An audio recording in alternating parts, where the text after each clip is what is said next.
Assalamualaikum dan salam Malaysia. Badani anda bersama saya Carol Hafiz Yunus untuk langsung dari Parlimen. Hari ini merupakan hari terakhir untuk persidangan Dewan Negara sebelum akan bersambung pada bulan berikutnya insya-Allah pada November tahun ini.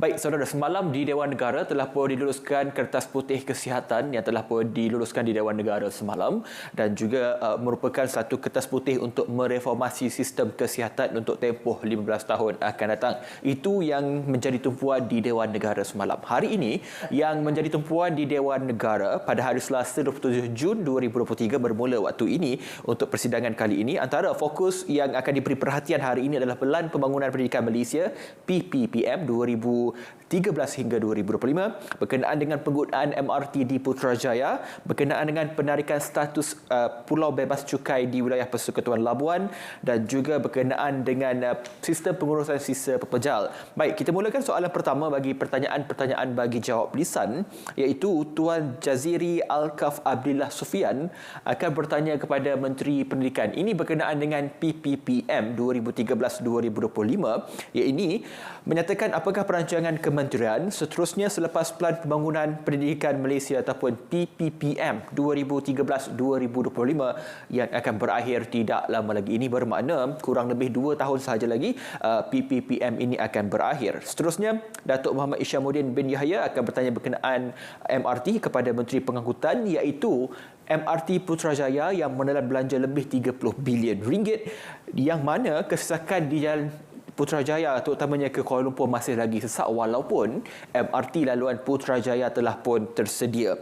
Dan seterusnya, Tan Sri Datuk Seri Panglima Anifah bin Aman, Menteri Keuangan, bertanyakan kepada Menteri Keuangan berkenaan dengan apakah sebab penarikan status bebas cukai sepenuhnya di wilayah Persekutuan Labuan. Baik, itu antara 3 yang utama. Tapi sebelum itu, anda sedang menonton kami di TV1 dan juga di saluran berita MyTV. Anda juga boleh menonton kami di pautan yang kami sediakan untuk anda untuk tontonan dan penstreaman secara langsung di dalam talian, dan anda boleh mak turun aplikasi RTM Klik di telefon pintar anda untuk tontonan yang lebih jelas dan kira di mana anda berada. Baik, kita lanjut kepada perhatian kita dan juga fokus kepada perbincangan bagi pertanyaan-pertanyaan jawab lisan, iaitu antara satu lagi iaitu sistem pelupusan sisa pepejal. Ini antara persoalan penting yang akan ditanyakan oleh Datuk Teo Eng Tee kepada Menteri Pembangunan Kerajaan Tempatan berkenaan dengan adakah kementerian mempunyai sebarang perancangan baru untuk menambah baik sistem pelupusan sisa pepejal di Malaysia. Ini terkait dalam soal alam sekitar yang akan ditanyakan oleh senator yang berkaitan. Dan seterusnya berkenaan dengan pendidikan TVET. Ini persoalan daripada Datuk Sivaraj Anak Lelaki Chandran minta kepada Menteri Sumber Manusia berkenaan dengan status terkini pelaksanaan memorandum kerjasama transformasi program pendidikan dan latihan teknikal vokasional TVET bersama syarikat berkaitan kerajaan JLC dan juga syarikat swasta. Ini berkaitan dengan PVET. Dan juga kalau kita melihat kepada dokumen hijau yang tersedia pada hari ini berkenaan dengan laporan Ketua Audit Negara LKN turut dibincangkan pada hari ini. Baik, itu antara tumpuan kita dan saya fikir Dewan Negara sudah pun bersedia untuk sesi perbahasan. Silakan.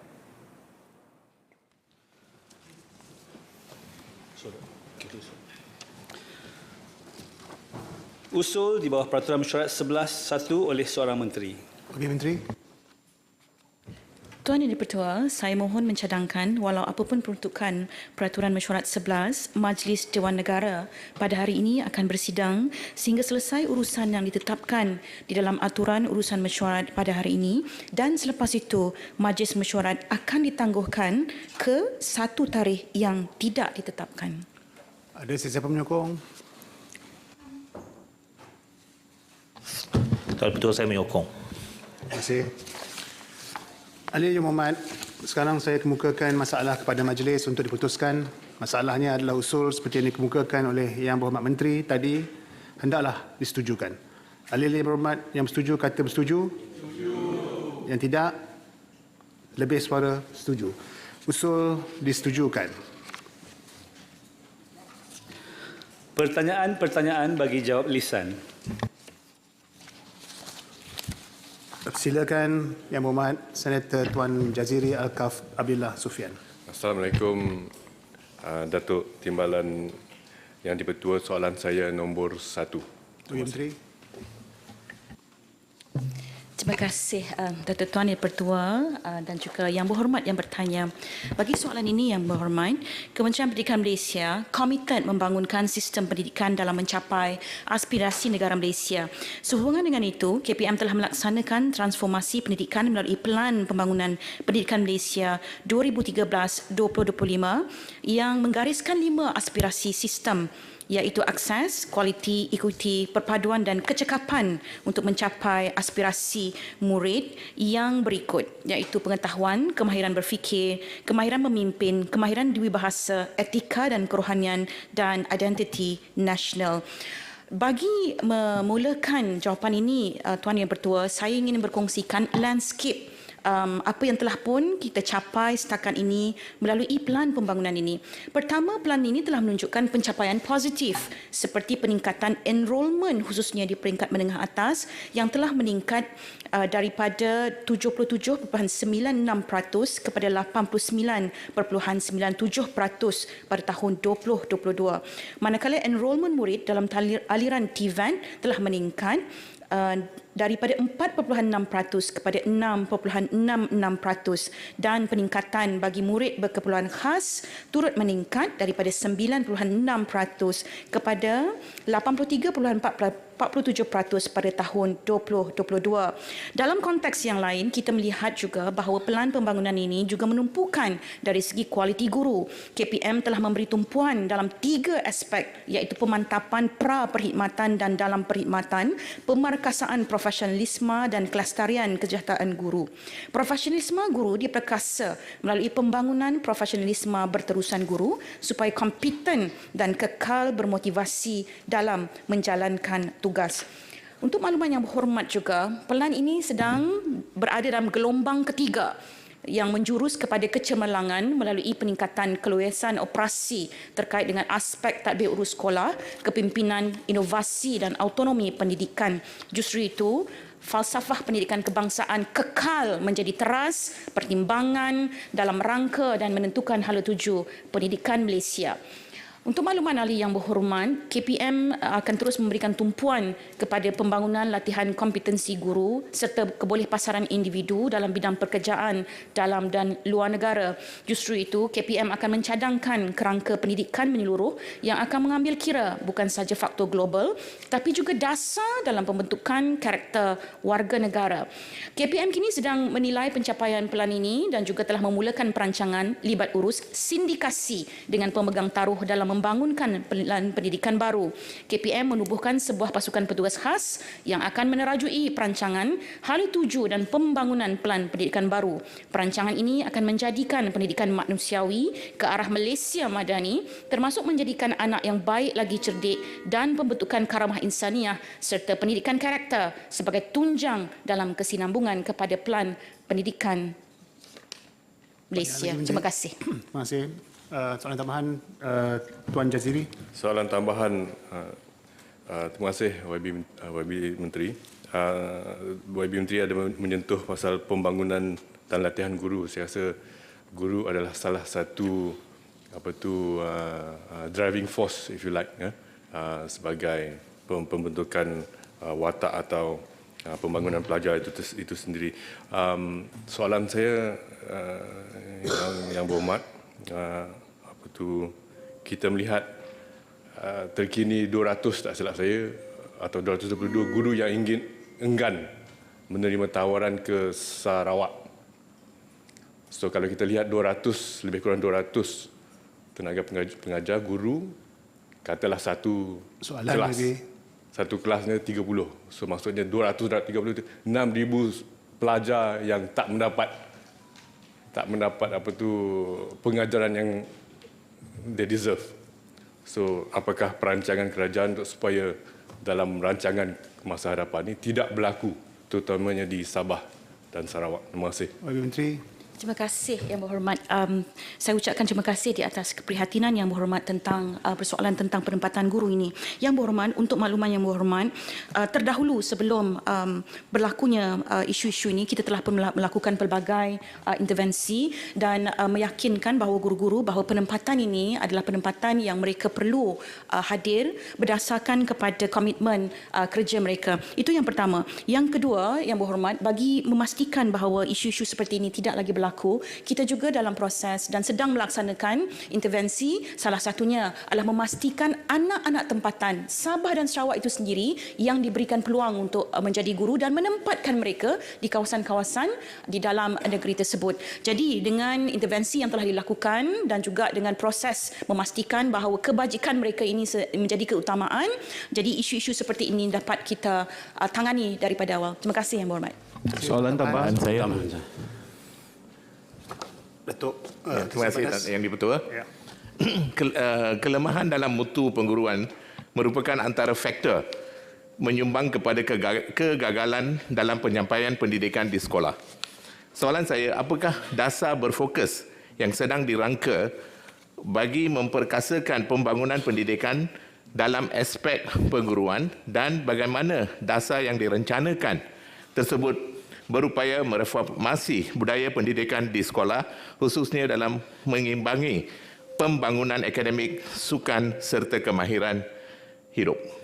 Terima kasih. Terima kasih Datuk Yang Berhormat. Pertamanya Datuk, saya ingin memberikan jaminan kepada Datuk dan seluruh ahli Dewan Negara pada hari ini, guru-guru kita dengan izin Yang Berhormat, Yang di-Pertua, adalah well-trained teachers. Ya? Itu yang pertama. Guru-guru kita adalah berkualiti dan telah pun memiliki kelayakan yang cukup tinggi dalam meningkatkan mutu pendidikan negara. Itu yang pertama. Yang kedua Datuk Yang Berhormat, saya juga telah memaklumkan dalam jawapan saya tadi bahawa antara tumpuan kita dalam pelan pembangunan ini juga adalah pemantapan profesionalisme guru. Sebab itu kita mulakan dalam pelan ini adalah pra-perkhidmatan. Maknanya sebelum mereka menjejakkan kaki ke sekolah, dihantar untuk pergi menjadi guru di sekolah, dalam konteks pra-perkhidmatan lagi telah pun kita berikan tumpuan.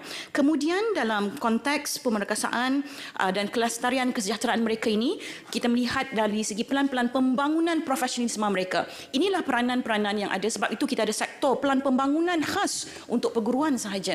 Jadi ini semua memang kita bagi tumpuan khususnya untuk menjawab soalan Yang Berhormat tadi dalam pembangunan sukan, seni dan sebagainya ini adalah fokus kita dalam pelan pembangunan ini dan kita harap bahawa sokongan-sokongan khususnya dalam menjayakan pelan ini akan dilaksanakan untuk meningkatkan kompetensi guru kita. Dalam masa yang sama, saya ingin beri jaminan bahawa guru-guru kita cukup berkualiti dan juga mempunyai kompetensi untuk meningkatkan lagi mutu perkhidmatan pendidikan dalam negara. Terima kasih Yang Berhormat.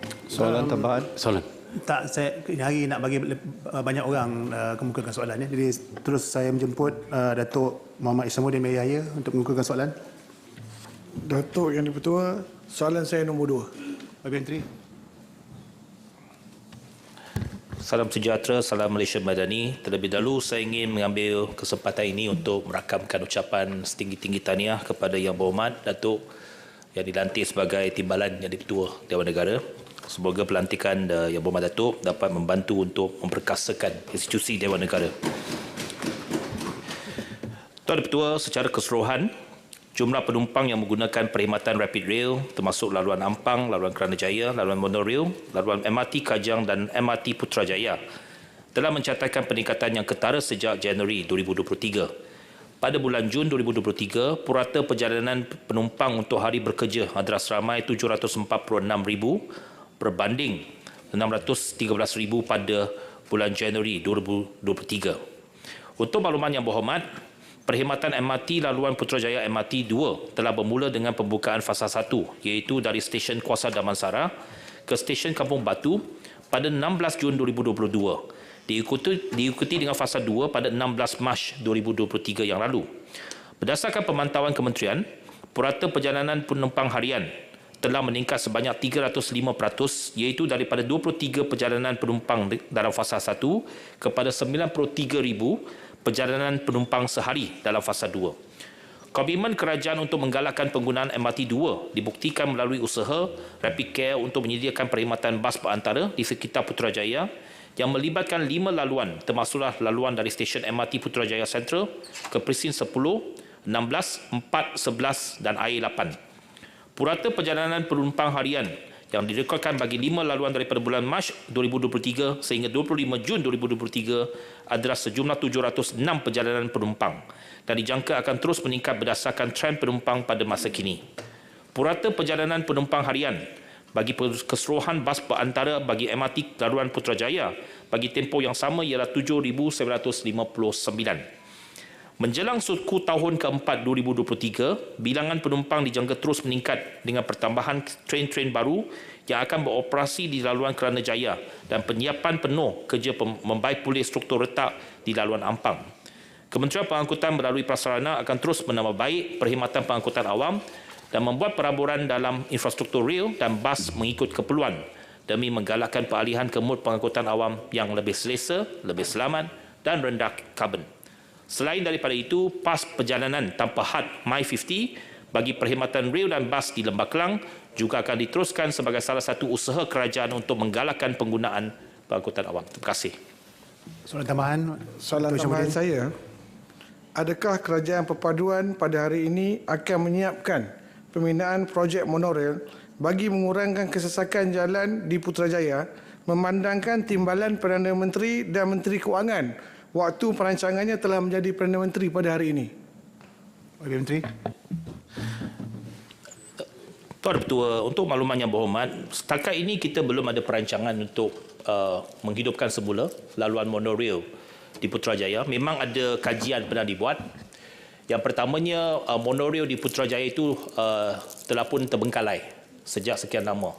Struktur-struktur yang masih ada, betul ada satu terowong bawah tanah yang telah pun dibina pada ketika itu. Tetapi struktur-struktur yang telah dibina itu telah pun lama dan setakat ini belum ada apa-apa kajian yang melihat sama ada struktur tersebut masih boleh diguna pakai atau tidak. Tetapi setakat ini perancangan untuk menghidupkan semula monorail di Putrajaya belum ada dan kita akan melihat alternatif lain bagaimana untuk menambah baik perkhidmatan pengangkutan awam di Putrajaya. Khususnya pada ketika ini ialah bas pengantara antara stesen Putrajaya Central dengan beberapa presin yang saya sebutkan tadi memang ada pun digunakan dan di sekitar Putrajaya memang sekarang ada perkhidmatan bas yang telah pun kita tambah baik dan diharapkan perkhidmatan bas ini dapat memberikan kemudahan kepada penduduk-penduduk di Putrajaya. Tetapi kita terbuka untuk melihat kebolehlaksanaan projek-projek lain untuk Putrajaya dan sekelilingnya. Bukan saja di Putrajaya, tetapi kesesakan yang berlaku sekarang ini ialah di antara Putrajaya ke Bangi, Putrajaya ke Kajang dan sebagainya. Terima kasih. Soalan tambahan. Soalan tambahan. Yang Datuk Paul. Okey. Terima kasih. Datuk Yap. Datuk Seri Timbalan Yang di-Pertua. Terima kasih. Selepas keputusan kerajaan untuk membina LRT di Pulau Pinang, adakah kerajaan akan mempertimbangkan untuk membina LRT Johor Bahru khususnya laluan keluar masuk di Singapura, JB Singapura yang sangat sesak? Dan adakah benar didakwa bahawa Berjaya Corporation Berhad akan mengambil alih projek HSR yang akan dijelamakan sebagai Berjaya Rail, iaitu B-Rail? Sekian, terima kasih. Wakil Menteri. Ya, Datuk Ketua, yang pertamanya untuk Johor Bahru, projek yang sedia ada ataupun yang sedang dilaksanakan sekarang ialah projek RTS yang menghubungkan Johor Bahru ke Singapura. Itu projek yang memang sedang dilaksanakan sekarang dan baru-baru ini saya bersama dengan Menteri Pengangkutan Singapura pernah ada turun di tapak tersebut untuk melihat kemajuan projek tersebut dan projek tersebut memang kedua-dua kerajaan komited untuk menyelesaikan dan menyiapkan projek itu menjelang tahun 2027 dan kita mengharapkan operasi akan bermula pada awal Januari 2027. Berkenaan dengan projek LRT di Johor Bahru memang ada beberapa cadangan tetapi sekarang ini belum ada apa-apa keputusan. Yang sedang dirangka dan sedang dibangunkan oleh pihak EDA ataupun Iskandar Regional Development Authority ialah projek BRT di Johor Bahru, bukannya LRT. Berkenaan dengan dakwaan yang dikatakan oleh Yang Berhormat tadi, berkenaan dengan HSR diambil alih Berjaya, saya tidak tahu mengendahu ada berita tersebut. memang ada banyak syarikat menyatakan hasrat untuk mengambil alih projek HSR. Setakat ini belum ada apa-apa keputusan dibuat oleh kerajaan dan pihak MyHSR akan membuat satu RFI, Request for Information, pada minggu hadapan. Mana-mana syarikat boleh menyediakan kertas proposal mereka, kertas cadangan mereka termasuk pihak berjaya, tetapi setakat ini belum ada apa-apa keputusan kepada mana-mana satu syarikat untuk mengambil alih projek HSR. Sebab projek ini merupakan satu projek mega yang besar dan dia melibatkan dua negara, Singapura dengan Malaysia. Jadi sebarang keputusan berkenaan projek ini mestilah melalui satu proses yang teliti dan dibuat keputusannya dengan berhati-hati. Jadi untuk menjawab persoalan Yang Berhormat, belum ada keputusan berkenaan dengan HSR. Terima kasih. Terima kasih Menteri. Saya jemput Tan Sri Datuk Seri Panglima Hanifah bin Aman. Bismillahirrahmanirrahim. Assalamualaikum warahmatullahi wabarakatuh. Datuk Yang di-Pertua, sebelum saya mengemukakan soalan saya, izinkan saya terlebih dahulu untuk mengucapkan tahniah kepada YB Senator Tan Sri Datuk Sri Dr. Haji Wan Junaidi bin Tuanku Jaafar atas pelantikan beliau sebagai Yang di-Pertua Dewan Negara dan kepada Adinda YB Senator Datuk Nur Jazlan bin Tan Sri Muhammad sebagai timbalan Yang di-Pertua. And knowing both gentlemen very well, dengan izin, both highly capable and also respectable. Jadi soalan nombor 3. Bagi Menteri.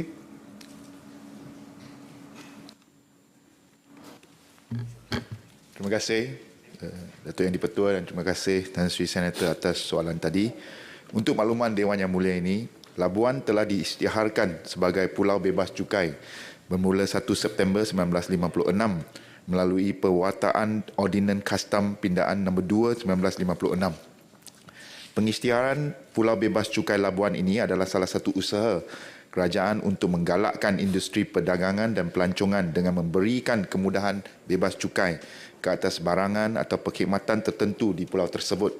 Semasa diisytiharkan sebagai Pulau Bebas Cukai, semua barangan yang dibawa masuk ke Labuan adalah bebas cukai kecuali produk petroleum. Untuk makluman Ahli Yang Berhormat, status bebas cukai bagi Labuan tidak pernah ditarik balik oleh kerajaan. Hanya pada tahun 2021, kerajaan telah mengambil langkah tegas dengan menjadikan rokok dan produk tembakau sebagai barangan yang bercukai apabila dibawa masuk ke dalam semua Pulau Bebas Cukai yang berkuasa melalui 1 Julai 2021. Langkah ini bertujuan untuk membantu menangani masalah ketirisan hasil cukai yang besar akibat daripada aktiviti penyeludupan rokok yang tidak sah ke dalam negara kita, di mana status Pulau Bebas Cukai turut dimanipulasikan oleh pihak tertentu yang tidak bertanggungjawab. Namun begitu, status bebas cukai masih lagi terpakai sehingga kini bagi kesemua Pulau Bebas Cukai Labuan, Langkawi, Tioman dan Pangkor. Dan kemudahan bebas cukai ke atas barangan yang dibawa keluar dari Pulau Bebas Cukai juga masih diberikan kepada pelawat tempatan dan asing yang berada di Pulau Bebas Cukai dalam tempoh tidak kurang daripada 24 jam bagi Labuan dan Pangkor serta tidak kurang daripada 48 jam bagi Langkawi dan Tioman. Sekian, terima kasih. Masih soalan tambahan YB Tan Sri. Terima kasih Tuan Yang Pertua. Menurut data yang dikeluarkan oleh Tourism Malaysia dan juga Jabatan Perangkaan Malaysia, bilangan pelancong domestik menginap di hotel-hotel di Labuan pada tahun 2021 menurun sebanyak 42% berbanding tahun 2020 dan bilangan pelancong antarabangsa pula yang tinggal di hotel-hotel Labuan turun juga pada tahun 2021 iaitu 91% berbanding tahun 2020. Di sini kita lihat impak selepas 1 Januari 2021 apabila penarikan beberapa barang daripada status bebas cukai memberi kesan yang besar kepada sektor pelancongan. Saya agak keliru sikit dengan jawapan yang telah pun diberi. Cuma saya ingin menekankan melihat kepada keturunan ini pelancong-pelancong yang pergi ke Labuan. Saya minta Menteri Kewangan nyatakan wujudkah perancangan untuk memberi kemudahan pengecualian cukai kepada industri pelancongan di wilayah Persekutuan. Saya tahu ada di antaranya yang telah pun dijawab oleh Yang Berhormat, tapi minta kepastian supaya rakyat Labuan mengerti apakah yang dimaksudkan oleh dan cara macam mana kita mengatasi penyeludupan dan supaya orang Labuan tidak di-penalize. Thank you. Terima kasih. Menteri. Terima kasih Tan Sri Senator atas soalan dan terima kasih kepada Datuk Speaker. Seperti yang saya telah maklumkan, sebenarnya status Pulau Bebas Cukai masih ada. Apa yang dikeluarkan ataupun apa yang berbeza sejak tahun 2021 hanyalah produk rokok dan tembakau. Jadi saya rasa kalau nak kaitkan penurunan, with due respect Tan Sri, pelancong semata-mata kerana rokok sudah kena dicukaikan, saya rasa itu pun tidak benar. Dan kita pun kena lihat bahawa mungkin tahun-tahun tersebut yang telah disebut oleh Yang Berhormat Senator juga merupakan tahun-tahun pandemik di mana kemasukan pelancong agak kurang dan terhad. Jadi saya rasa kerajaan sentiasa akan memberikan perhatian termasuk rancangan untuk memajukan bukan saja sektor pelancongan di Pulau Labuan tetapi sektor pelancongan di negara kita. Terima kasih. Wakil Menteri, saya ingin maklum pada Dewan bahawa dalam Dewan ini tak ada perkataan speaker Dewan Negara. Dia Tuan Yang Dipertua. Itu adalah. Terima kasih atas teguran Datuk Tuan Yang Dipertua. Itu untuk semua. Bukan saja. Soalan tambahan Datuk Yang Dipertua. Datuk Jeffrey, awak ada soalan dia lepas ni? Tambahan, ini penting. Kalau lambat sangat tak sampai soalan awak kan? Tak apa. Bagi kat saya dulu, Datuk Yang Dipertua. Baiklah. Terima kasih. Silakan. Soalan je. Terima kasih Datuk Yang Ketua. Saya ingin bertanya, adakah kerajaan bersedia untuk membantu kerajaan Johor menaik taraf kawasan Kukup, Pontian sebagai zon bebas cukai kerana hasil kajian menunjukkan kawasan tersebut sangat sesuai untuk taraf menjadikan projek zon khas pelaburan pelancongan. Terima kasih. Wakil Menteri tak payah jawab soalan ni, dia tak berkenaan. Tapi kalau perlu, mau? Saya rasa kerajaan sentiasa akan mengkaji dan mempertimbangkan segala usaha kalau idea yang baik. Dan rakan sejawatan saya, YB Pontian, juga dalam Kementerian Kewangan, saya percaya dan yakin beliau akan memberikan tumpuan dan perhatian terhadap idea oleh YB Senator tersebut. Terima kasih. Terima kasih. Saya jemput Datuk Teo Eng T untuk mengumpulkan soalan. Datuk Seri Yang Dipertua, soalan saya nombor 4. YB Menteri, selalu datang Dewan YB. Terima kasih Datuk Yang Dipertua. YB Senator telah bertanyakan mengenai perancangan baru untuk menambah baik sistem pelupusan sisa pepejal di Malaysia. Untuk makluman Ahli Yang Berhormat, Kementerian Pembangunan Kerajaan Tempatan KPKT sentiasa komited dalam memastikan pengurusan sisa pepejal negara yang lebih cekap dan berkesan. Ini termasuk perancangan tapak pelupusan sisa pepejal yang selamat supaya dapat meminimumkan impak negatif terhadap alam sekitar. Sejak tahun 2021, kementerian ini melaksanakan perancangan yang holistik di mana KPKT melalui Jabatan Pengurusan Sisa Pepejal Negara JPSPN telah menutup selamat tapak pelupusan yang bermasalah dan tidak lagi beroperasi untuk digantikan dengan tapak pelupusan sisa pepejal sanitari yang dibina secara regional. Fasiliti ini akan dihubungkan dengan stesen pemindahan yang berfungsi sebagai pusat pengumpulan sisa pepejal sebelum dilupuskan ke tapak pelupusan. Selain itu, kementerian ini sedang menyediakan perancangan untuk membangunkan loji dengan izin Waste to Energy WTE di negeri yang menerima pakai Akta Pengurusan Sisa Pepejal dan Pembersihan Awam 2007 Akta 672 bagi mengatasi isu tapak yang bersesuaian untuk pembinaan tapak pelupusan sanitari serta menampung penjanaan sisa yang semakin meningkat sepanjang tahun. Kementerian ini yakin juga loji WTE mampu mengurangkan janaan gas rumah hijau dan seterusnya dapat membantu negara mencapai sasaran pengurangan gas rumah hijau sebanyak 45% menjelang tahun 2030. Menyedari keperluan untuk mewujudkan pengurusan sisa pepejal yang holistik, cekap, mampan dan selaras dengan hierarki pengurusan sisa, KPKT turut mengorak langkah untuk mentransformasikan pengurusan sisa pepejal ke arah ekonomi kitaran. Inisiatif yang dimaksudkan sebagai usaha transformasi pengurusan sisa pepejal ke arah ekonomi kitaran yang dilaksanakan oleh KPKT antaranya adalah seperti berikut. Pertama, membangunkan kerangka roadmap pengurusan sisa pepejal berasaskan ekonomi kitaran. Kedua, memperkasakan program komunikasi, pendidikan dan kesedaran awam ataupun SIPA bagi amalan pengasingan sisa di punca, yakni separation at source dan pembudayaan amalan 3R. Ketiga, inisiatif perluasan tanggungjawab pengeluar ataupun extended producer responsibility. Dan yang keempat, membangunkan kemudahan sisa pepejal bersepadu dan transformasi fasiliti pengurusan sisa pepejal. Usaha ini dilihat dapat mengurangkan penjanaan jumlah sisa pepejal dalam jangka masa panjang serta mengurangkan kos pengurusan sisa pepejal sekaligus menyumbang kepada pencapaian matlamat pembangunan mampan. Sekian, terima kasih Datuk Yang Dipertua. Tambahan Datuk Teo. Terima kasih Timbalan Menteri. Datuk Seri Yang Dipertua, soalan tambahan saya.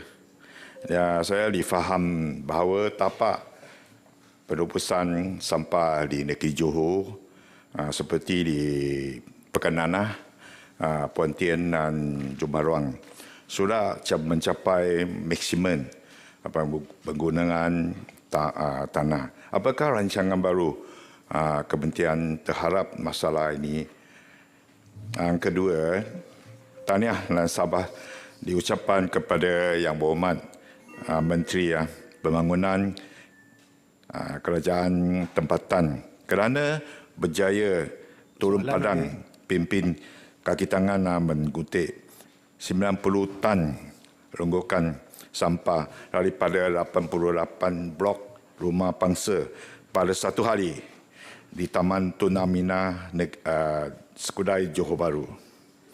Atas peringatan dan nasihat Baginda Sultan Johor, apakah rancangan pihak kementerian untuk menjamin masalah ini tidak berulang?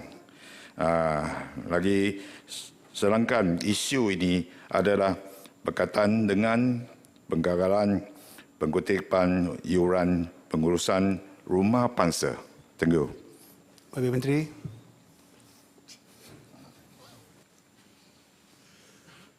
Terima kasih Datuk Yang Dipertua, terima kasih Yang Berhormat Senator. Bagi persoalan pertama tadi berkenaan dengan beberapa tapak pelupusan sampah yang ataupun sisa pepejal yang dikatakan akan penuh, itu antara tapak pelupusan sampah yang kita anggap sebagai yang kita legasi lah daripada apabila kita mengambil menggunakan pakai Akta 672 pada tahun 2007. Itu adalah tapak-tapak pelupusan bukan sanitari. Memang tapak itu lebih awal daripada akta yang kita ada. Maka sebab itu, selepas 2007, pendekatan yang jabatan laksanakan adalah untuk mana-mana tapak pelupusan sampah yang baru semestinya berbentuk sanitari. Jadi sebagai contoh, kalau di Johor ini, kita sudah pasti yang kawasan di sebelah selatan ini kita ada tapak pelupusan di Silong. Itu yang sememangnya satu tapak pelupusan yang menjaga kawasan yang agak luas. Dan juga kalau di tengah kita ada Bukit Payung sebagai contoh. Tapi dari segi perancangan masa akan datang dan perkara ini pun saya sebagai ahli parlimen sebelum ini pun sering mendengar perdebatan, contohnya cadangan untuk kita bina WTE di Bukit Payung bagi menguruskan sisa pepejal dengan lebih efektif berbanding menggunakan tapak pelupusan sampah. Jadi perkara yang dibangkitkan Yang Berhormat itu memang dalam pemerhatian pihak kementerian. Cuma kita juga mohon supaya ada ruang untuk kita tambah baik dari segi bagaimana kita menguruskan sisa pepejal daripada yang bukan sanitari kepada yang lebih sedikit melindungi alam sekitar kita. Terima kasih. Soalan tambahan. Datuk Dominik. Terima kasih Datuk Yang Dipertua. Mengenai sisa pepejal, saya difahamkan Malaysia masih mengimport sisa pepejal plastik daripada negara luar, terutamanya Amerika Syarikat. Dan merujukkan data daripada Our World in Data, Malaysia telah mengimport sebanyak 400 tan sisa pepejal plastik.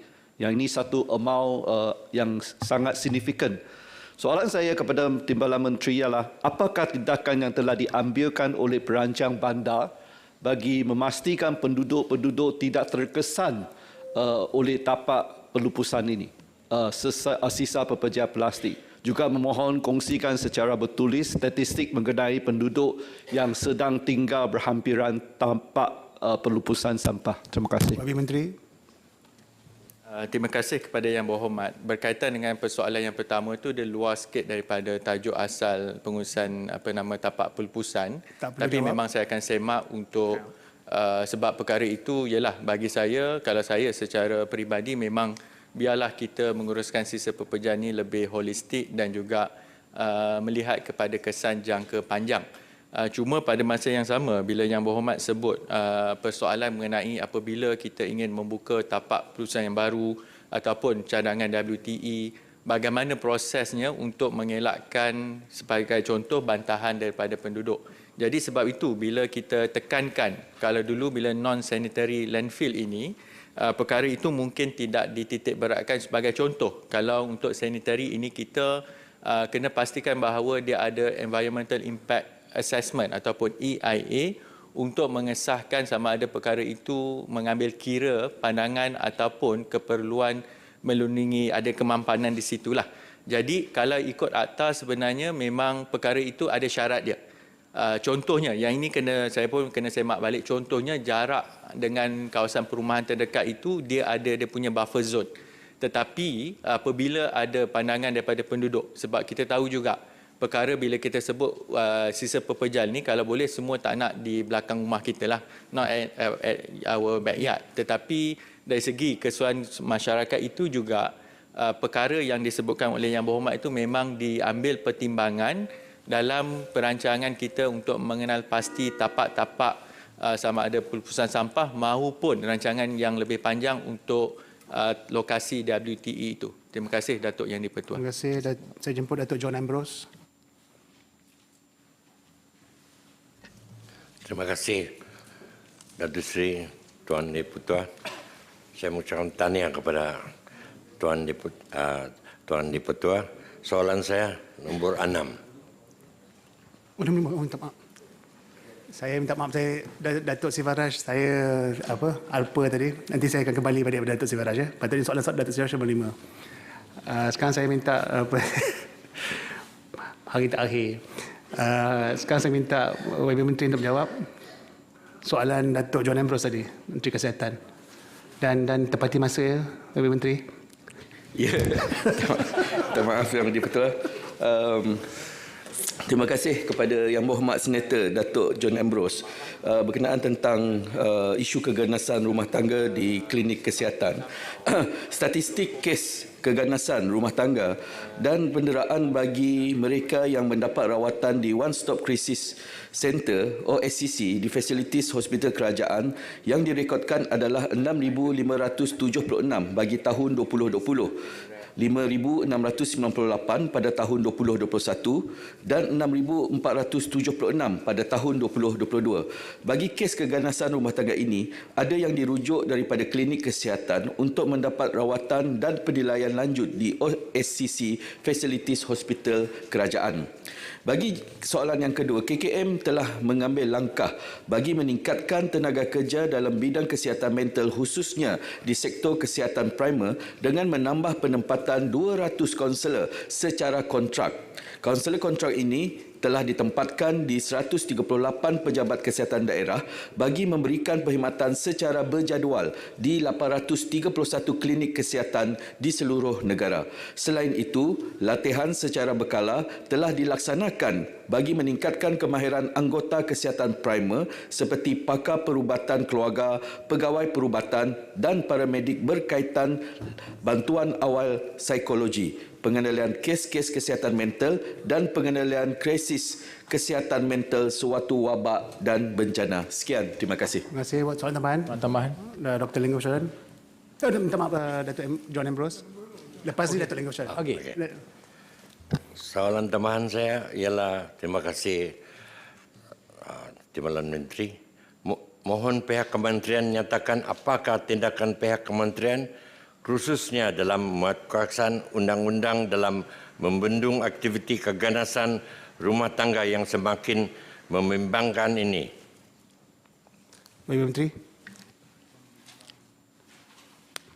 Datuk Seri Yang di-Pertua, untuk konteks soalan tersebut, bolehlah dirujuk kepada Kementerian Wanita, memandangkan Kementerian Kesihatan adalah berfungsi untuk melakukan rawatan dan juga kes-kes yang dirujuk oleh pihak polis untuk pesakit-pesakit mendapatkan rawatan seperti dipukul ataupun kecederaan. Itu adalah merupakan fungsi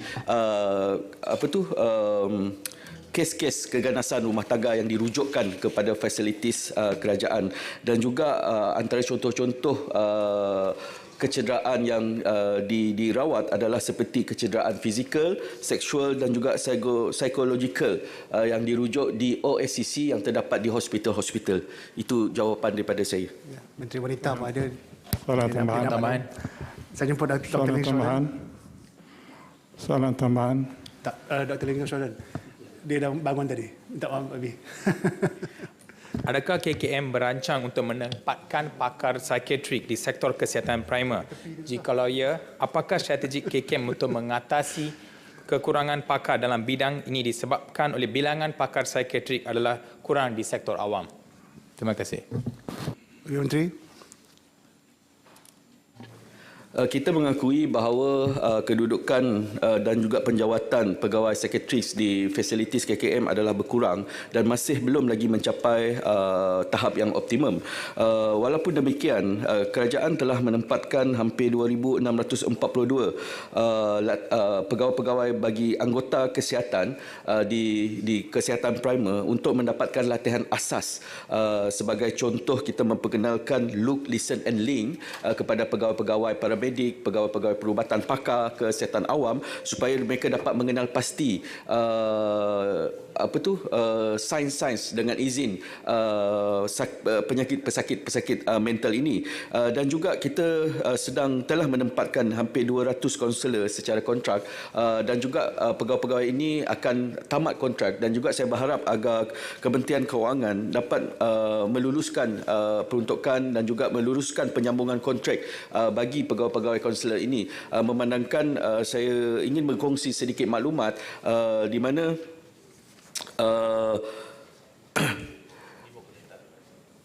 di mana kita telah memperkenalkan satu talian HIL 1555 dan juga bagi tempoh 8 bulan kita telah menerima hampir 171 kes bunuh diri yang telah dapat kita selamatkan, dan juga kes-kes ini diselesaikan oleh pegawai-pegawai kontrak yang kita telah lantik, dan juga bagi pakar psikiatris kini hanya berada di hospital-hospital kerajaan, dan kita akan mempertingkatkan pengambilan pakar psikiatris ini.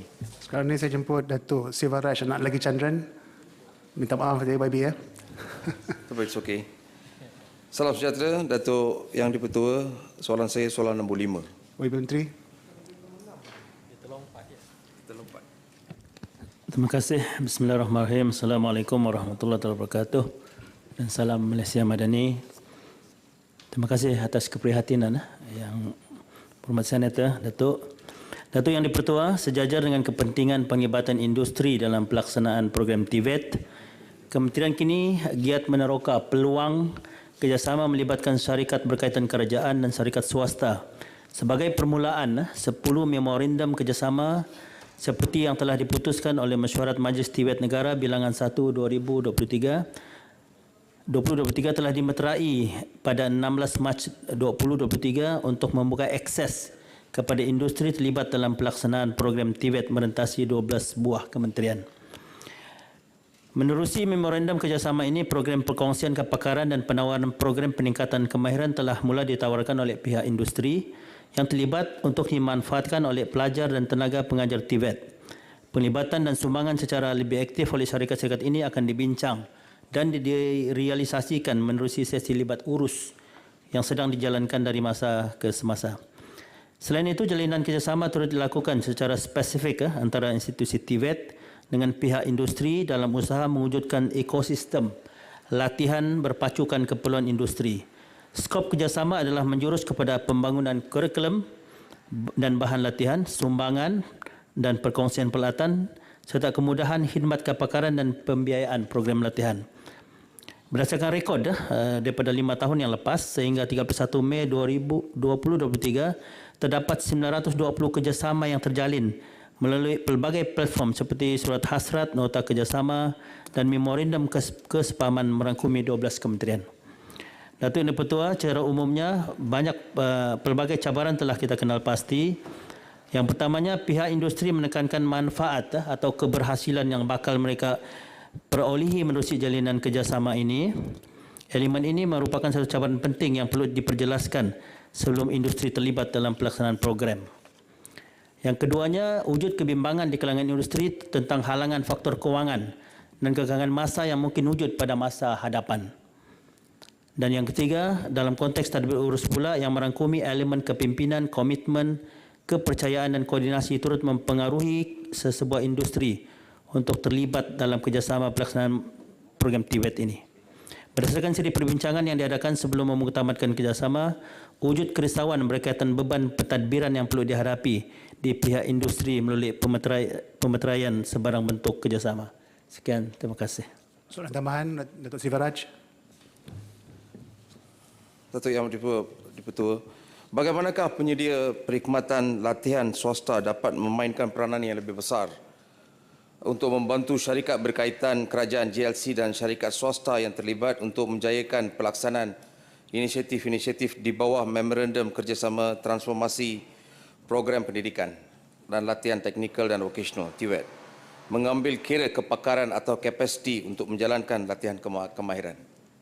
Terima kasih. YB Menteri. Terima kasih atas soalan tambahan Yang Berhormat Menteri, Yang Berhormat Senator.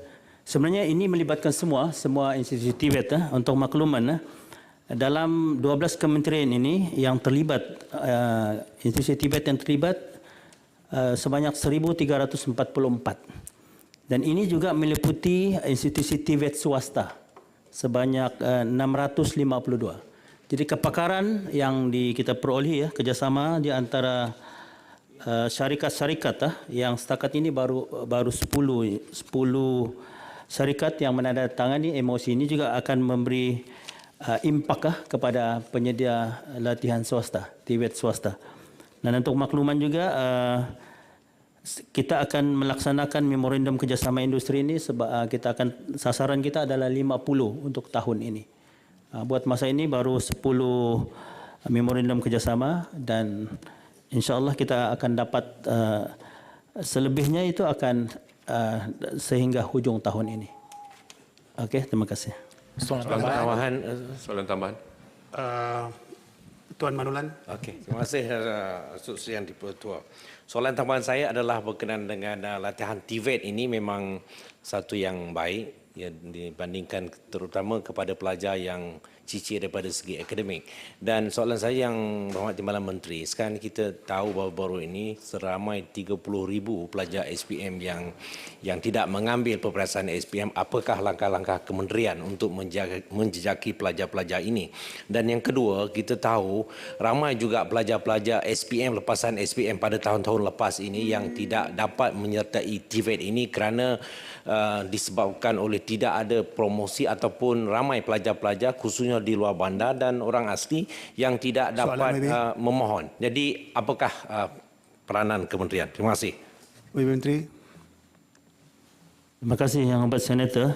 Ya, kita sudah maklum bahawa sekarang ini seperti yang disebut oleh YB Senator tadi memang terdapat keciciran pelajar SPM yang tidak ingin melanjutkan pelajaran mereka.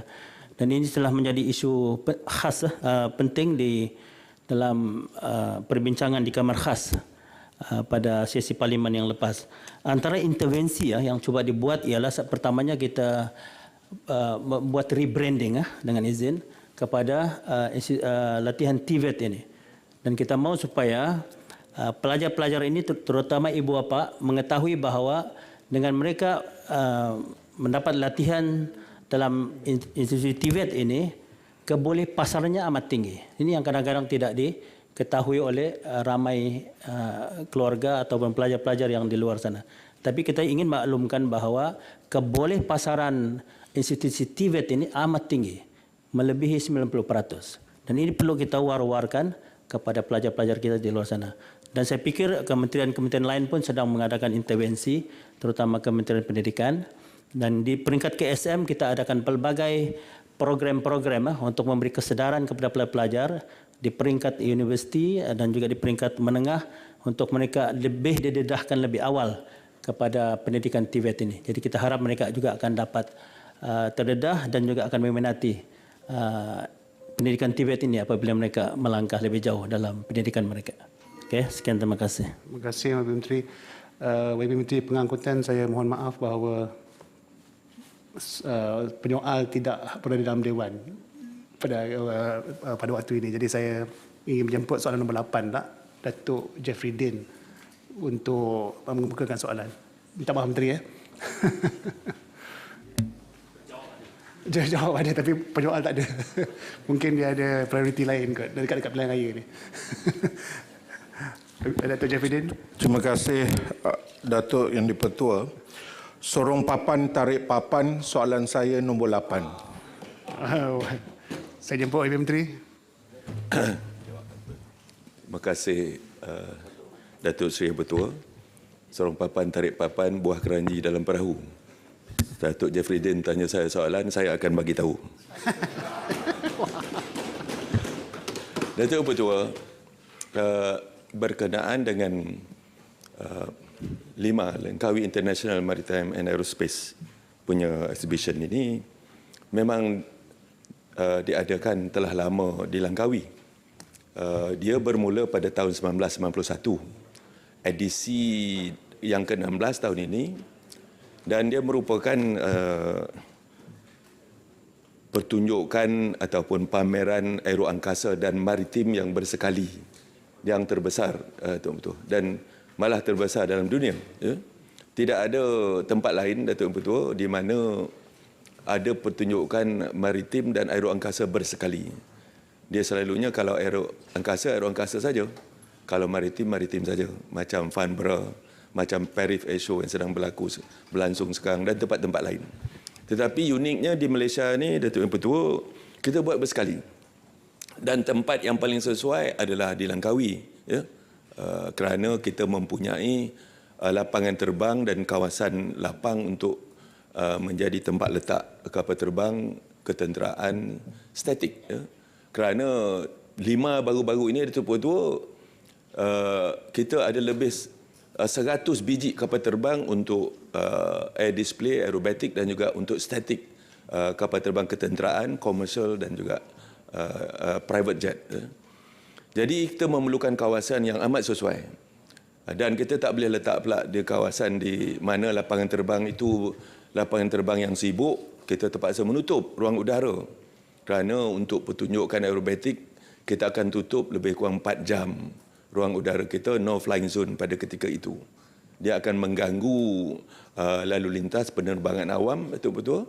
Itu sebabnya 5 kita adakan di Langkawi. Dan lautnya merupakan pelabuhan yang terlindung. Dan kedalamannya adalah kedalaman yang amat sesuai. 523, Datuk Pertua, kita ada 61 kapal perang yang mengambil bahagian daripada 14 buah negara. Itu pun kita terpaksa menolak, Datuk Pertua. Di saat akhir ada 3-4 negara yang mahu mempamerkan kapal perang mereka, tetapi kita terpaksa menolak kerana tempat tak ada untuk kita accommodate ataupun untuk kita letakkan mereka. Jadi 5 ini memang kita buat di Langkawi, dan disebabkan oleh keadaan Langkawi itu kita cukup hotel. Kita ada lebih kurang 15 hotel yang besar, international standard 5-star hotel. Itu pun tak cukup, Datuk Pertua. Habis segala homestay dan macam-macam, semua habis. Beribu-ribu orang. Baru-baru ini 35 buah negara menyertai, mempamerkan dan membuka mereka punya booth ataupun ruang pamer mereka, di mana ia adalah paling besar. 548 pempamer yang telah pun mempamerkan, dan 13 buah negara yang mengambil bahagian. Besar. Itu sebabnya saya dalam Dewan Rakyat, saya minta supaya Dewan Mahsuri tersebut dibesarkan, kerana kita mulai tahun ini kita buat 2 sekali di dalam satu bumbung. Dulu kita buat pameran maritim di Batu Malai, dan juga udaranya di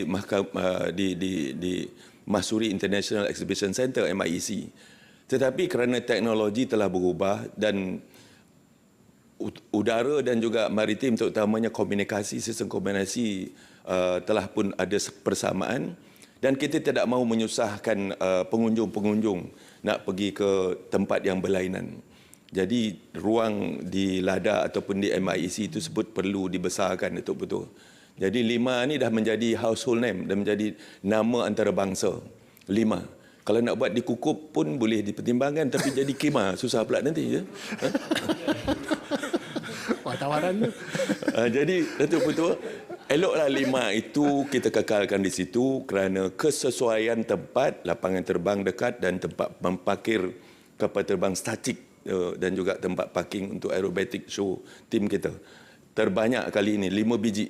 5 buah negara mengambil bahagian, termasuk negara kita 6. Tak pernah ada. Dan ada 2 pasukan aerobatik masih lagi mahu sehingga tahun akhir nak membuat pertunjukan, tapi kita terpaksa tolak itu betul. Terima kasih. Terima kasih. Habib Menteri tawar pada Tanjung Piai, tak tawar pada Pontian kat sebelah. Soalan tambahan Datuk Jeffrydin. Terima kasih Yang Berhormat Menteri atas jawapan yang mantap itu. Soalan tambahan saya, apakah hasil yang diperolehi menerusi penganjuran 5/2023, terutamanya menerusi perjanjian kerjasama dan persefahaman yang dimeterai oleh pihak kerajaan? Terima kasih. Habib Menteri. Terima kasih Datuk Ketua, terima kasih sahabat saya daripada Tanjung Piai. Datuk Ketua, kali ini kita tidak buat MOU. Kita cuma membuat mana-mana memertai perjanjian dengan kita membuat LOI dan juga LOA. Kalau nak ikut MOU, banyak orang nak sign MOU kita. Tetapi di 5 kali ini, jumlah yang kita telah pun ada komitmen yang telah ada LOA, Letter of Acceptance dan juga Letter of Intent. Untuk Kementerian Pertahanan saja sebanyak 10.2 bilion. Dan untuk Kementerian Pengangkutan, sahabat saya, Kementerian Pengangkutan 7.12 bilion. 17 bilion semuanya komitmen yang akan saya yakin Datuk Ketua, dia akan menjadi sebagai penjana kepada ekonomi negara apabila ia akan berlaku. Ini bukan MOU Datuk Ketua. Kalau MOU banyak tapi kita tak ambil kira. Kita ambil kira yang dah betul-betul committed, yang betul-betul telah ada surat tawaran, yang mana ia akan menjadi kenyataan, Datuk Ketua. Ya? Terima kasih. Tuan Saman. Datuk Terima kasih. Datuk Seri Yang Bertuah, saya ingin bertanya mengenai pencapaian 5 bagi dalam konteks pembinaan syarikat-syarikat tempatan dalam bidang maritim dan juga aeronautik. Kali ini, berapa banyak syarikat-syarikat baru, first timer yang dapat memberikan sumbangan dalam bentuk mempamerkan hasil mereka, baik yang maritim ataupun aeronautik. Terima kasih. Habib Menteri. Datuk Ketua, terima kasih kepada rakan. Dari segi pempamernya, yang mempamerkan kali ini jumlahnya paling besar. Kalau 2 tahun lepas, 2019, bukan 2 tahun lepas, 5 yang lepas, cuma 327 pempamer saja. Pada kali ini 548 daripada 13 buah negara dia punya booth dia dan persendirian. Hasilnya saya yakin terutamanya akan ada aktiviti local content yang akan dibuat.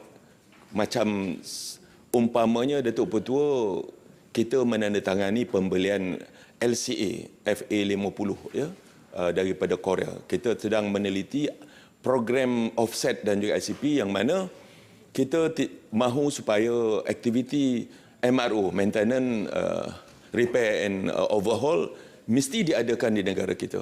Dan kita nak mengambil peluang ini kerana FA50 LCA ini telah pun diguna pakai di Indonesia, di Thailand dan juga di Filipina. Tetapi mereka belum ada lagi apa yang dipanggil sebagai MRO punya facilities di negara mereka. Jadi kita nak ambil peluang supaya Malaysia menjadi sebagai regional center MRO untuk LCA FA50 ini nanti. InsyaAllah. Betul. Saya jemput Tuan Haji Hussein bin Ismail. Assalamualaikum Tuan Yang Dipertua. Soalan saya tak panjang. Soalan nombor 9. Terima kasih. Habib Menteri. Terima kasih Yang Berhormat Datuk Yang Di-Pertua. Terima kasih Yang Berhormat Senator Tuan Haji Hussein bin Ismail. Yang Berhormat Yang Bertua, untuk makluman ahli Yang Berhormat Senator, jalan raya yang dimasukkan oleh Yang Berhormat Senator adalah termasuk dalam pakej pembinaan projek jalan raya Sempang Pulai, Login, Gua Musang, Kuala Berang sepanjang 304.43 km. Telah dilaksanakan bermula daripada rancangan Malaysia ke-6. Sebahagian besar daripada jaringan projek ini telah siapkan, iaitu sepanjang 257 km. Kecuali di jajaran pakej 6A sepanjang 20 km, pakej 8 yang melibatkan fasa 2 dan 3 sepanjang 15 km. Satu pelaksanaan bagi kedua-dua projek adalah seperti berikut. Projek menyiapkan jalan raya Sempang Pulai, Login, Gua Musang, Kuala Berang, pakej 6A daripada Arin ke Sempadan, Kelantan, Terengganu telah siap pada Disember 2022. Namun setelah projek ini siap, ia berlaku mendapan akibat kejadian monsun luar biasa. Untuk makluman ahli yang berhormat, pihak kementerian telah memohon kelulusan agensi pusat sekali lagi bagi taman skop dan kos sebanyak 48 juta bagi pembaikan semula projek tersebut. Bagi projek jalan raya Sempang Pulai, Login, Gua Musang, Kuala Berang, pakej 8 dari Kampung Generis ke Kuala Telemong, fasa 2 dan 3, sedang dalam pembinaan dengan kos 202 juta, di mana surat setuju terima telah dikeluarkan pada 25 November 2021 dan tarikh siap semasa adalah 8 April 2025 dengan kemajuan fizikal sekarang ini 14.30. Terima kasih Yang Berhormat Datuk. Lebih soalan tambahan lebih. Cikgu. Tambah dulu. Dah. Okey. Bukan soalan tambahan kepada ini. Datuk Afendi, sabar Datuk Afendi. Tuan Yang Pertua. Tadi kita sabar menunggu. Tuan Yang Pertua, soalan saya itu pendek, jadi soalan tambahan saya minta kuota lebih sikit. Saya nak sebutkan saya antara mungkin yang kerap menggunakan jalan, khususnya Datuk Timbalan Menteri daripada Kuala Berang sampai Sempang Pulai. Tapi yang kritikalnya ialah di antara Kuala Berang dengan Aring. Dan saya nak ucap tahniah sebab dulu satu tempat yang selalu runtuh tanah yang menggunakan culvert sekarang dah buat jambatan. Alhamdulillah, tahniah. Cuma saya ingat saya daripada awal saya guna jalan ini, dah habis dah. Awal saya gunakan jalan ini sentiasa rosak, berlubang dan tak selamat. Soalan sayanya, apakah kemungkinan reka bentuk yang tidak cukup sempurna ataupun mungkin pembinaan tidak menepati spesifikasi? Dan saya juga nak tanya berapa kos baik pulih itu sejak daripada tahun 2022 sampai sekarang sebab sentiasa dibaik pulih. Yang keduanya, Datuk, itu banyak soalan bukan tu. Ini dah minta tambah kota tadi tu. Tak apalah, sikit. Baiklah. Yang keduanya, saya nak tanya dari segi keupayaan tanggungan beban jalan menurut reka bentuk. Berapa sebenarnya tanggungan beban jalan tersebut? Sebab sekarang ni saya lihat mungkin punca kerosakan paling besar lori pembawa biji aman ataupun biji besi, puluhan lori yang beratnya 60 ke 70 tan. Dan hari ini pengguna lalu jalan itu sangat tidak selamat. Mungkin kalau boleh sambung sikit lagi ialah untuk banyak soalan tu. Saya nak kalau boleh Datuk Timbalan Menteri, bila agaknya kementerian boleh beri jaminan bahawa jalan khususnya Kenyir ke Aring ni selamat digunakan oleh pengguna. Sebab hari ini kalau kita jalan pun tak melebih dalam 30 ataupun 40 km sejam. Terima kasih. Menteri tak sabar nak jawab. Silakan Yang Menteri. Terima kasih Datuk Yang Pertua. Terima kasih Yang Berhormat Senator. Sebenarnya dari segi persoalan yang dibangkitkan oleh Ahli Berhormat Senator sebentar tadi, sebenarnya memang benar apa yang berlaku. Tanah runtuhan itu adalah kali ketiga sebenarnya. Kali ketiga dan kita sedar bahawa sebab itu kita memohon kembali peruntukan baru sebanyak 48 juta. Dan salah satu yang sebagaimana saya katakan tadi, ketika pembinaan tersebut, monsun yang sangat kuat ketika itu yang menyebabkan aliran air begitu kuat di peringkat bawah. Dan kita sedar bahawa reka bentuk ini juga merupakan memainkan peranan yang amat penting bagi kita nak melaksanakan. Dan seperti yang dinyatakan oleh Yang Berhormat sebentar tadi, reka bentuk ini adalah kita mengikut arahan teknik jalan. Dan kita sudah membuat kajian sehabis baik dan sudah pastilah setiap perkara yang kita berlaku ini ada juga disebabkan beberapa perkara yang mungkin tidak dapat kita kesan. Seperti kita membuat SI, soil investigation, kemudian kita membuat kajian beberapa bentuk dan tapi masih lagi berlaku perkara ini. Dan sebagaimana dinyatakan oleh Yang Berhormat sebentar tadi, beban jalan ini hanya spesifikasinya tidak melebihi 53 tan. Dan saya dimaklumkan kawasan itu memang muatannya amat berat sekali sehingga bercecah 6-70 tan. Ada ketikanya waktu saya pernah berhenti bertanya dengan driver lori, muatan lori tersebut mencecah 1 tan. Dan sudah pasti ketika kita baru siap, hujan yang begitu lebat, kebetulan lori yang bebannya terlalu tinggi menyebabkan dia mendak kembali. Dan apabila mendak itu dan berlakulah runtuhan.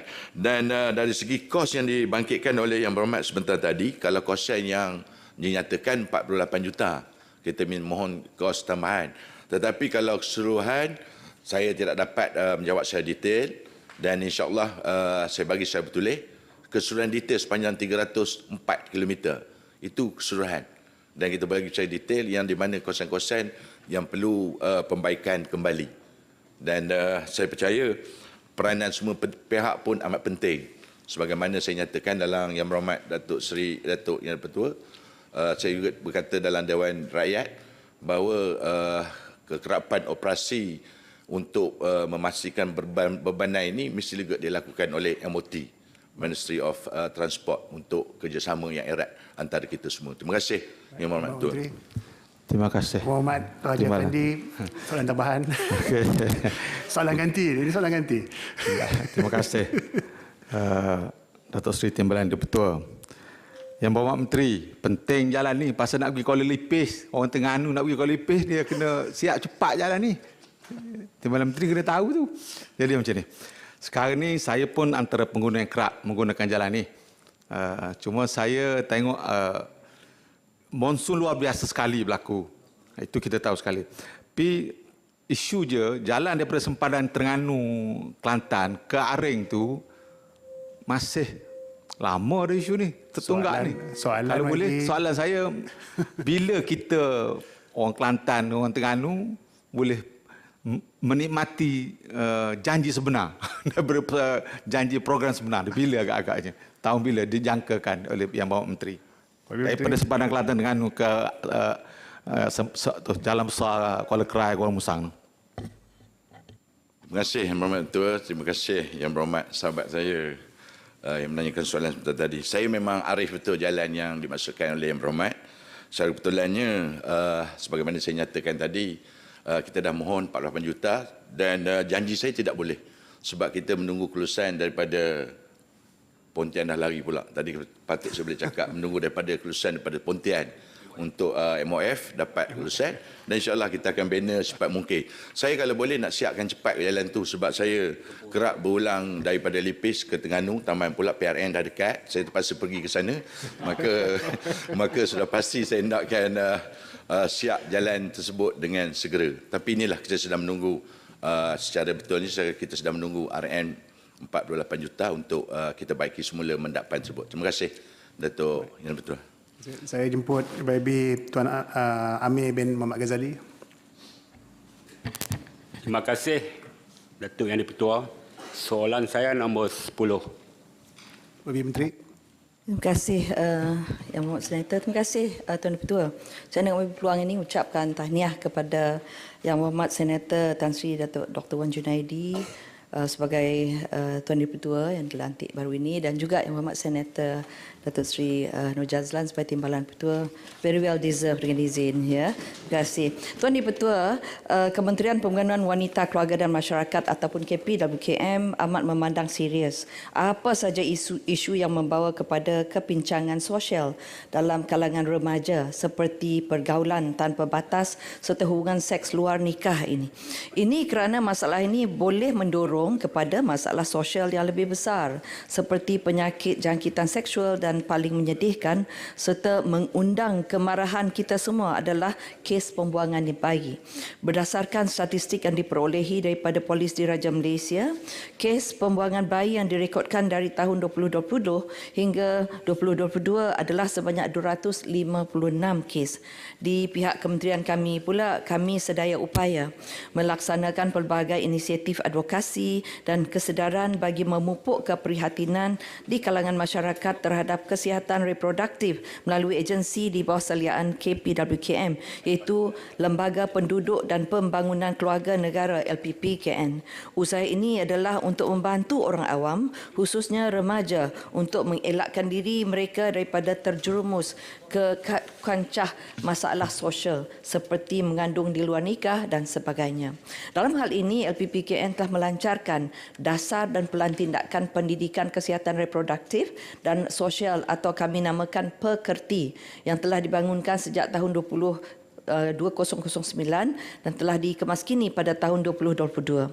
Dasar pekerti ini bermatlamat untuk meningkatkan kesedaran semua pihak berkaitan pendidikan kesihatan reproduktif dan melahirkan masyarakat yang penyayang, bertanggungjawab dan resilient atau ketahanan serta mengamalkan gaya hidup yang sihat dan sejahtera.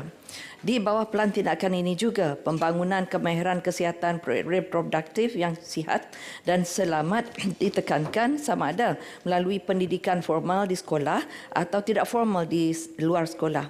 Antara usaha pendidikan tidak formal yang dilaksanakan adalah seperti Pusat Remaja Cafe Teen serta meningkatkan kompetensi pendidik termasuk memperkasa ibu bapa dan juga golongan orang kurang upaya berkaitan isu kesihatan reproduktif. Di bawah program pekerti ini, LPPKN telah mendirikan sebanyak 18 buah pusat remaja Cafe Teen. Tujuannya adalah untuk meningkatkan akses kepada maklumat serta perkhidmatan kesihatan reproduktif, khidmat kaunseling psikososial serta program pendidikan dan pembangunan kemahiran untuk golongan remaja. Program Cafe Teen dijalankan sama ada di premis menerusi platform aplikasi My Cafe Teen, media sosial serta juga dilaksanakan secara outreach dengan izin menerusi perkhidmatan mobile truck Cafe Teen, terutamanya di kawasan luar bandar. Sehingga kini lebih 840,000 orang remaja telah menerima manfaat menerusi program pendidikan dan perkhidmatan kesihatan reproduktif yang disediakan di Pusat Remaja Cafe Teen. Terima kasih. Terima kasih soalan tambahan. Tuan Amir. Terima kasih Yang Amat Berhormat Menteri. Penjelasan yang agak baik dan juga penerangan yang jelas. Soalan tambahan, adakah kementerian mempunyai perancangan untuk melaksanakan kempen secara besar-besaran melalui saluran media arus perdana dan media sosial dalam memberikan kesedaran mengenai kesan dan isu pergaulan bebas ini? Kempen ini perlu disertai oleh ahli keluarga yang lain dan bukan semata-mata remaja itu saja, dan syorkan supaya akademik dan juga intelektual turut bersama dalam kempen ini. Terima kasih. Terima kasih Tuan Di-Pertua. Tuan Di-Pertua, kempen kesihatan reproduktif dan sosial yang telah dijalankan pada masa ini telah pun menggunakan pelbagai saluran termasuklah kedua-dua media sosial serta media arus perdana. Antara kempen yang telah dilancarkan adalah, saya quote di sini, "Jangan malu ambil tahu, jangan malu bagi tahu," unquote, iaitu kempen yang telah dilaksanakan secara digital dengan penglibatan social media influencer. Kempen ini bertujuan untuk meningkatkan kesedaran masyarakat mengenai kepentingan pendidikan seksualiti. Kempen melibatkan dua kumpulan sasar utama, iaitu kumpulan pertama membabitkan remaja iaitu antara 13 hingga 24 tahun dan kumpulan kedua membabitkan ibu bapa, guru-guru dan komuniti. Sejak dilancarkan pada tahun 2020 2020 sebanyak 7.4 juta capaian kepada kumpulan sasar telah menerima manfaat daripada kempen ini. Tuan Dipertua, usaha yang dilakukan oleh KPWKM adalah untuk membina kesedaran melalui peningkatan pengetahuan. Tapi pada masa yang sama, usaha untuk mengubah gaya hidup kepada yang lebih sihat dan positif perlu dimainkan juga oleh individu itu sendiri. Ini kerana pengetahuan tanpa sikap ataupun attitude dengan izin dan amalan ataupun praktis tidak akan membawa sesiapa ke tempat yang lebih baik. Sekian, terima kasih. Soalan tambahan? Tambahan. Wanita lah. Dalam hal ini biar wanita.